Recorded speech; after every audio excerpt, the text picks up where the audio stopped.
And this just in, oil tankers are starting to move through the strait.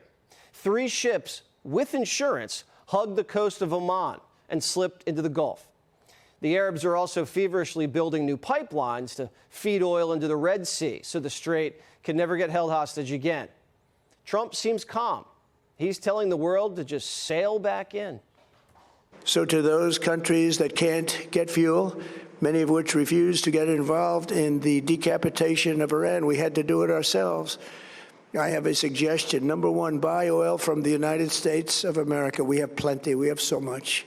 And number two, build up some delayed courage. Should have done it before, should have done it with us, as we asked. Go to the strait and just take it, protect it, use it for yourselves. Macron says that's unrealistic. And to be honest, he's right. The French and the Europeans have been AWOL since World War II. It's America's job to control the water. We're the only country with a real navy. They're out of shape. And instead of getting off the couch, they're bitter. And the strait's closed, and they're blaming us instead of the mullahs. One White House source told Politico, quote, "It's like these mother effers always talk about Article 5. Okay, well, Iran has been blowing up our soldiers and ripping their wings off for, half a century. And we finally responded. And now they're going after all our major non-NATO allies in the United States. And you guys are saying not only you're not going to help, but you're closing your airspace to us? Really?" Iran was transitioning into North Korea. Bill Clinton had the chance to bomb Pyongyang's nuclear reactors in the 90s, but he backed off and he sent Jimmy Carter to negotiate. They toyed around with Jimmy, and then it was too late. Surprise, surprise, North Korea got a nuke. We were treating Iran the same way. We sent cash, diplomats, love letters. Sanctions went on, sanctions went off. The whole time, Iran raced toward a nuke, and their missile ranges kept growing. They can hit European capitals, and sooner or later, we'd be in range. Last night, the president said he did something that other presidents said they were going to do, but never did: prevent Iran from getting a nuke. But Democrats who knew Iran was cheating and months away from weaponization are rooting against epic fury. This was Kamala last night before Trump even spoke. Listen. Hey, everyone. So I'm not going to be able to watch the president's address tonight, but here's the thing. He brought America into a war the people do not want. And I bet you he's going to try and claim victory tonight. But the reality is we're watching what he does instead of listening to what he says. We're about to enter week 5. Most analysts believe this has been pure military dominance. CENTCOM Commander Brad Cooper says we're making undeniable progress, and enemy Navy aircraft and defense systems are non-existent. Democrats are saying 33 days in that it's a quagmire. The president says think again. World War II lasted for 3 years, 8 months, and 25 days. The Vietnam War lasted for 19 years, 5 months, and 29 days. Iraq went on for 8 years, 8 months, and 28 days. We are in this military operation, so powerful, so brilliant, against one of the most powerful countries for 32 days. And the country has been eviscerated and essentially is really no longer a threat. So here's how this ends. I would ask President Trump to do a forced posture reevaluation of our presence in Europe. I would move our bases out of Spain because they're an unreliable country. I would be looking at reducing the number of troops we have in Europe. I would be looking at repositioning these troops in countries that are more favorable to the United States. I never thought I'd hear myself say that. And why am I saying it? They were tested. When we needed them the most and when the world needed them the most to stop a religious Nazi regime from having a nuclear breakout, they took a pass. And not only did they take a pass, they said things that will offend me until my dying day. That this is not our problem. This is Trump's problem.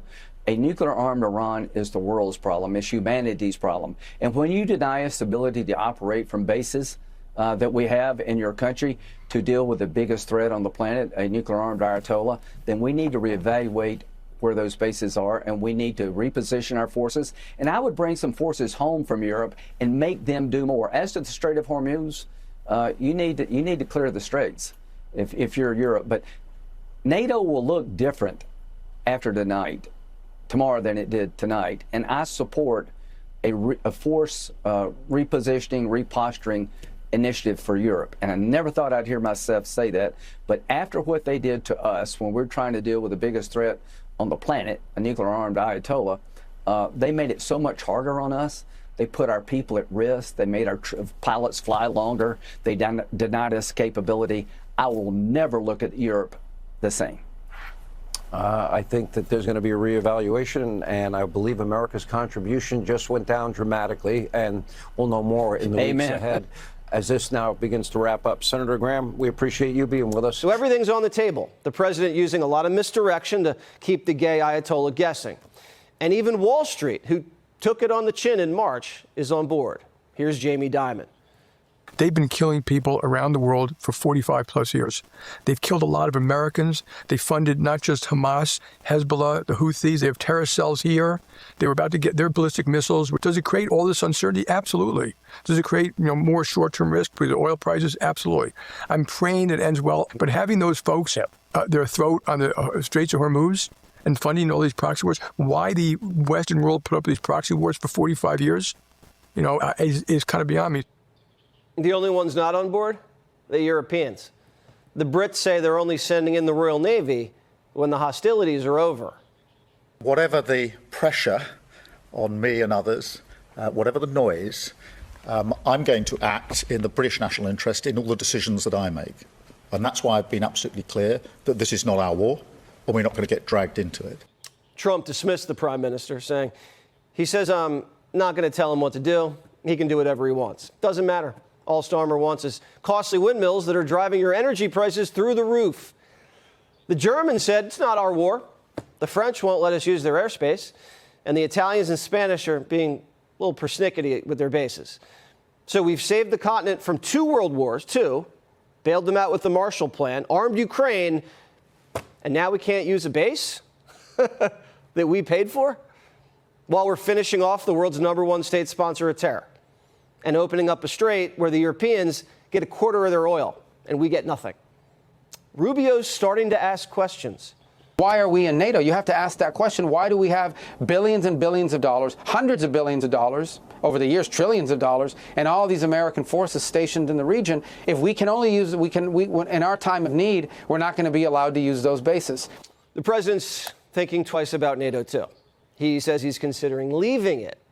And tonight, Trump's expected to blast them in prime time, saying, quote, I'll be discussing my disgust with NATO.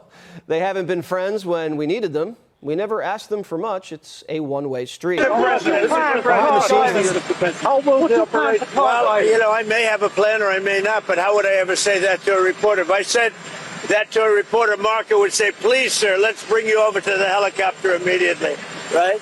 No, I can't tell you that. It's certainly a place that's people are talking about, but I can't say. Yeah. We have in our hemisphere a regime operated by an indicted narco trafficker that became a base of operation for virtually every competitor, adversary, and enemy in the world. It was, for Iran, their primary spot of operation in the Western Hemisphere was Venezuela. For Russia, their primary base of operation in the Western Hemisphere, along Cuba and Nicaragua, was Venezuela. In the case of China, China was receiving oil at a huge, about $20 a barrel discount, and they weren't even paying money for it. It was being used to pay down debt that they were owed. This is the oil of the people of Venezuela, and it was being given to the Chinese as barter at a 20%, at a $20 discount per barrel in some cases. And so you had basically 3 of our primary opponents in the world operating from our hemisphere from that spot. U.S. President Donald Trump hosted Latin American leaders in Florida on Saturday to announce the formation of a military coalition against drug cartels. The heart of our agreement is a commitment to using lethal military force to destroy the sinister cartels and terrorist networks once and for all. We'll get rid of them. At least a dozen.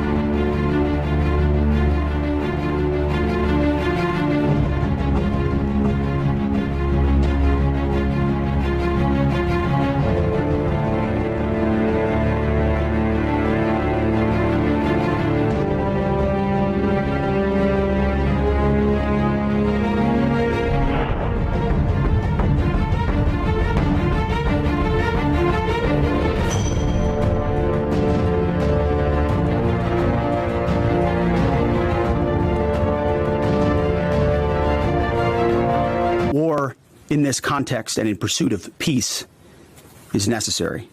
Our military is the greatest in the world, with the greatest equipment and the greatest people in the world. Nobody's ever seen anything like it.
They're not the bully of the Middle East anymore.